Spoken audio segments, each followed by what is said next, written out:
Today, I want to share with you one of the books that changed my life. The book that teaches the principles of success, including how to develop a positive mindset, build good habits, and persist through failure.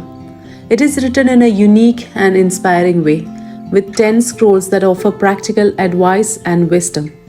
The book is The Greatest Salesman in the World by Og Mandino. I'm going to read the scrolls for you. The scroll marked 1. Today, I begin a new life. Today, I shed my old skin, which had too long suffered the bruises of failure and the wounds of mediocrity. Today, I am born anew, and my birthplace is a vineyard where there is fruit for all. Today, I will pluck grapes of wisdom from the tallest and fullest vines in the vineyard, for these were planted by the wisest of my profession, who have come before me, generation upon generation. Today, I will savor the taste of grapes from these vines, and verily, I will swallow the seed of success buried in each, and new life will sprout within me. The career I have chosen is laden with opportunity, yet it is fraught with heartbreak and despair and the bodies of those who have failed. Where they piled one atop another, would cast its shadow down upon all the pyramids of the earth.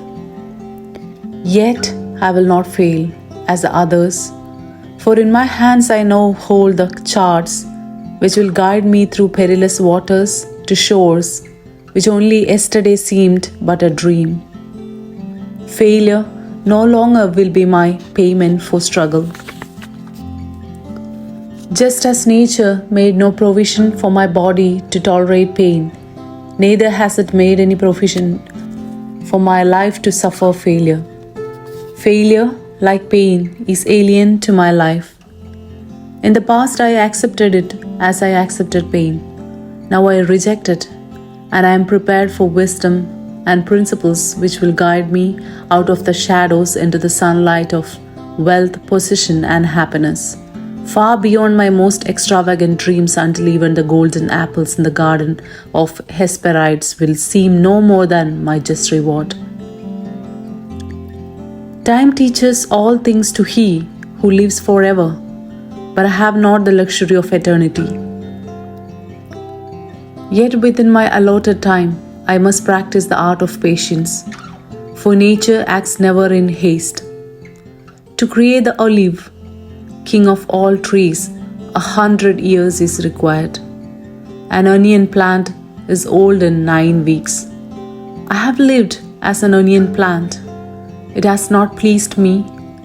Now I would become the greatest of olive trees, and in truth the greatest of salesmen.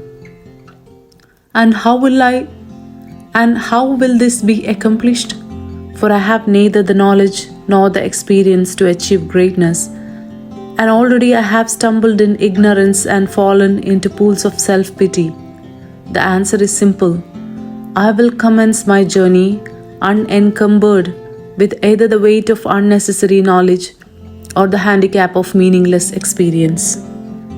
Nature already has supplied me with knowledge and instinct, far greater than any beast in the forest, and the value of experience is overrated, usually by old men who nod wisely and speak stupidly.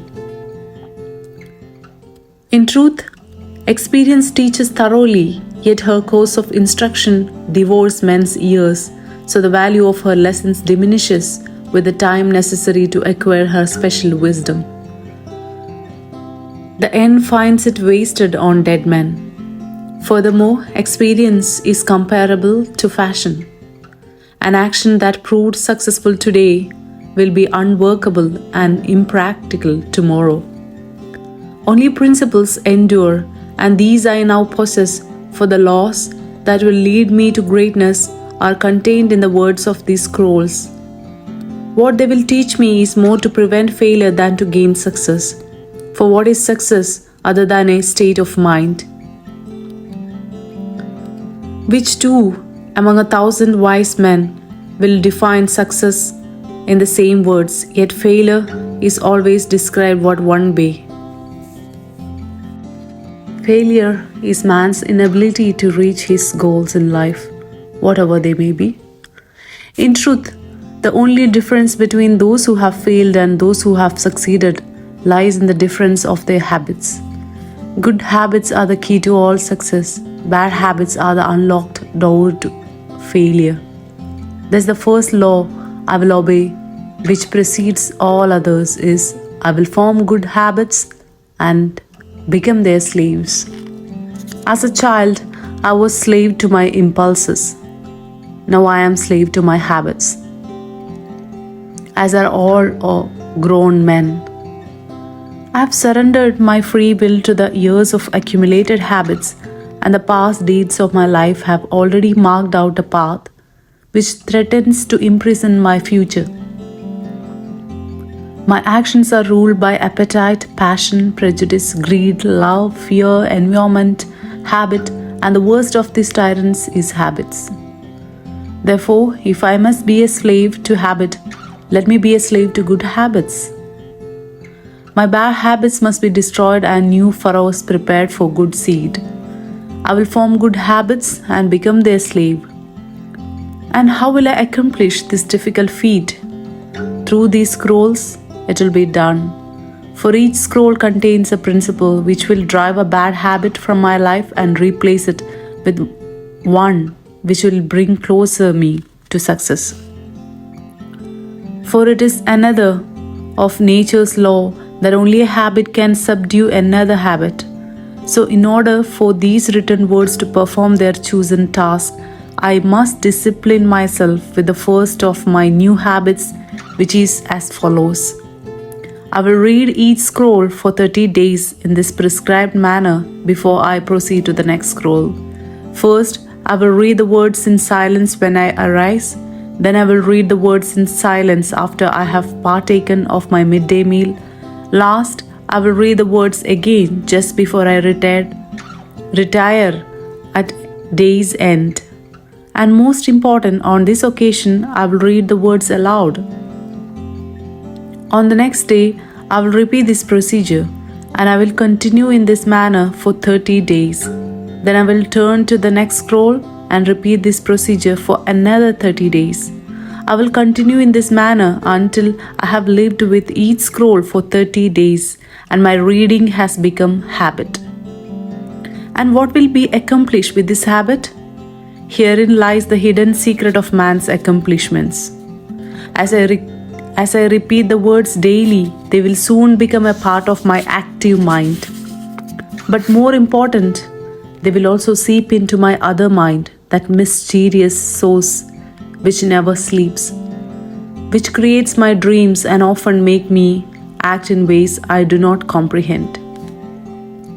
As the words of these scrolls are consumed by my mysterious mind, I will begin to awake each morning with a vitality I have never known before.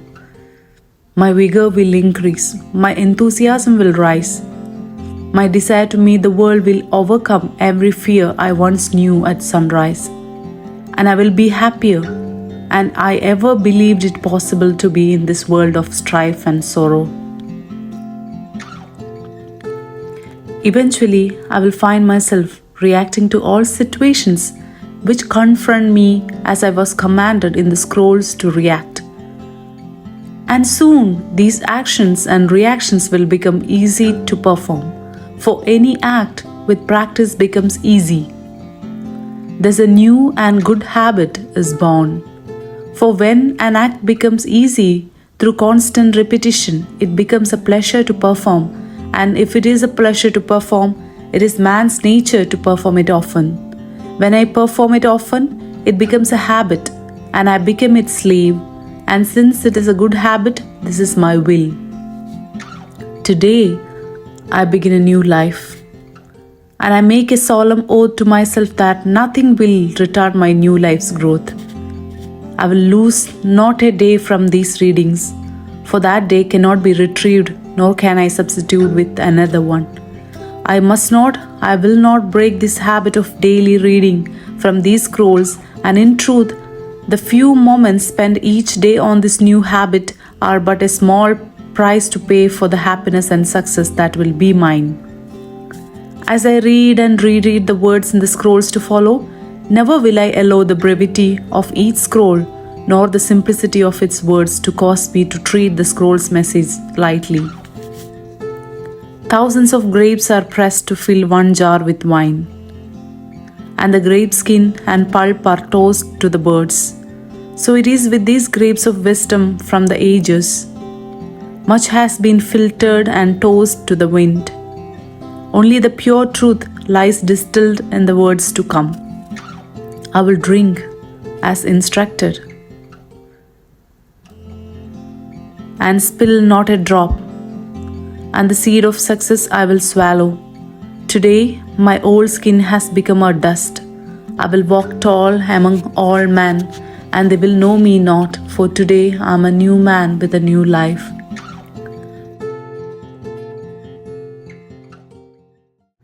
The scroll marked 2. I will greet this day with love in my heart, for this is the greatest secret of success in all ventures. Muscle can split a shield and even destroy life, but only the unseen power of love can open the hearts of men. And until I master this art, I will remain no more than a peddler in the marketplace. I will make love my greatest weapon, and none on whom I call can defend against its force. My reasoning they may counter, my speech they may distrust, my apparel they may disapprove, my face they may reject, and even my bargains may cause them suspicion. Yet my love will melt all hearts like into the sun, whose rays soften the coldest clay. I will greet this day with love in my heart. And how will I do this? Henceforth will I look on all things with love. I will be born again. I will love the sun, for it warms my bones. Yet I will love the rain, for it cleanses my spirit. I will love the light, for it shows me the way. Yet I will love the darkness, for it shows me the stars. I will welcome happiness, for it enlarges my heart. Yet I will endure sadness, for it opens my soul. I will acknowledge rewards, for they are my due. Yet I will welcome obstacles, for they are my challenge. I will greet this day with love in my heart. And how will I speak? I will laud my enemies, and they will become my friends. I will encourage my friends, and they will become brothers. Always will I dig for reasons to applaud. Never will I scratch for excuses to gossip. When I am tempted to criticize, I will bite on my tongue. When I am moved to praise, I will shout from the roofs.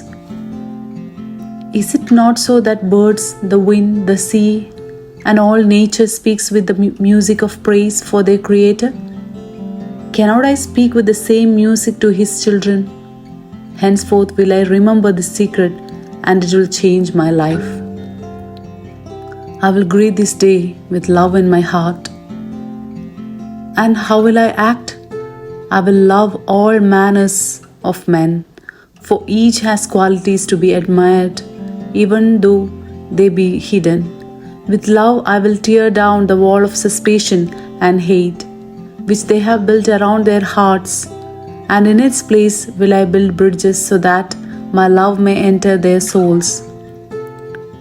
I will love the ambitious, for they can inspire me. I will love the failures, for they can teach me. I will love the kings, for they are but human. I will love the meek, for they are divine. I will love the rich, for they are yet lonely. I will love the poor, for they are so many. I will love the young for the faith they hold. I will love the old for the wisdom they share. I will love the beautiful for their eyes of sadness. I will love the ugly for their souls of peace. I will greet this day with love in my heart. But how will I react to the actions of others? With love. For just as love is my weapon to open the hearts of men and women, love is also my shield to repulse the arrows of hate and the spears of anger. Adversity and discouragement will beat against my new shield and become as the softest of rains. My shield will protect me in the marketplace, and sustain me when I am alone. It will uplift me in moments of despair, yet it will calm me in time of exaltation. It will become stronger and more protective with use until one day I will cast it aside and walk unencumbered among all manners of men. And when I do, my name will be raised high on the pyramid of life. I will greet this day with love in my heart. And how will I confront each whom I meet? In only one way, in silence. And to myself, I will address him and say, I love you. Though spoken in silence, these words will shine in my eyes, unwrinkle my brow, bring a smile to my lips, an echo in my voice, and his heart will be opened. And who is there who will say nay to my goods when his heart feels my love? I will greet this day with love in my heart. And most of all, I will love myself. For when I do, I will zealously inspect all things which enter my body, my mind, my soul, and my heart. Never will I overindulge the request of my flesh. Rather, I will cherish my body with cleanliness and moderation. Never will I allow my mind to be attracted to evil and despair. Rather, I will uplift it with the knowledge and wisdom of the ages. Never will I allow my soul to become complacent and satisfied. Rather, I will feed it with meditation and prayer. Never will I allow my heart to become small and bitter. Rather, I will share it, and it will grow and warm the earth. I will greet this day with love in my heart. Henceforth will I love all mankind. From this moment, all hate is let from my veins. For I have not time to hate, only time to love. From this moment, I take the first step required to become a man among men. With love, I will increase my sales 100-fold and become a greatest salesman. If I have no other qualities, I can succeed with love alone. Without, I will fail though I possess all the knowledge and skills of the world. I will greet this day with love and I will succeed.